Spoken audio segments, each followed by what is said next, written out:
Now children, there are some musical instruments which produce sound when they are beaten or struck. For example, the bell in the temple or the churches, the ghatam. The second figure which you can see here, this is the ghatam. This is manjira, which you must have seen during the kirtan, and then there is the jaltaram. So there are various musical instruments which we use in our daily life. Now let's talk about sound produced by humans. In humans, sound is produced by the voice box or larynx. It is the upper part of the windpipe. Two vocal cords are stretched across the voice box, leaving a narrow slit. When the lungs force air through the slit, it vibrates and produces sound. So in case of males, you must have seen when the boys, they grow up or when they are into their puberty, there is a protruding ball-like structure in their neck.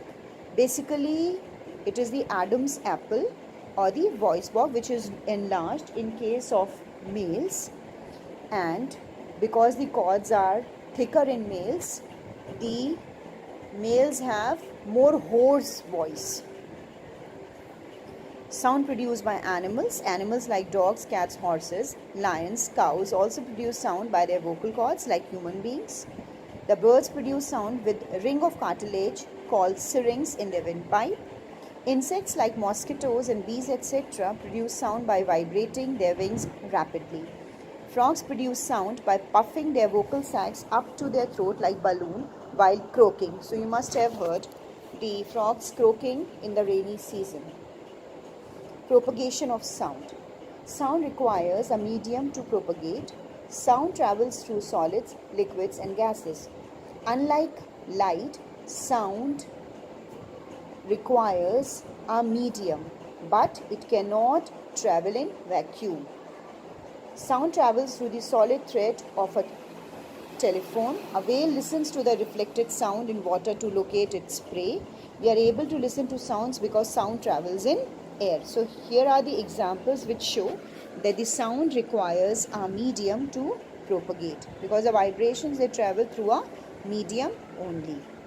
The speed of a sound depends on the elasticity, the density of the medium, and in case of air, it also depends upon the temperature of air. The speed of sound through air is about 330 meters per second. The speed of sound through water is about 1500 meters per second. And if you compare the speed of sound, it is highest in solids, followed by liquids, and then in gases. You must have seen that the people in villages, they get their ears close to the railway track. You know that the railway track is made up of metal, and when the train moves, the vibrations are created. So they are able to speculate without seeing the train that it is approaching because of the vibrations created in the metal, as sound travels fastest in solids. Now let's talk about vibration and oscillation. Vibration is the to and fro or back and forth motion of an object. Vibration is also called oscillatory motion.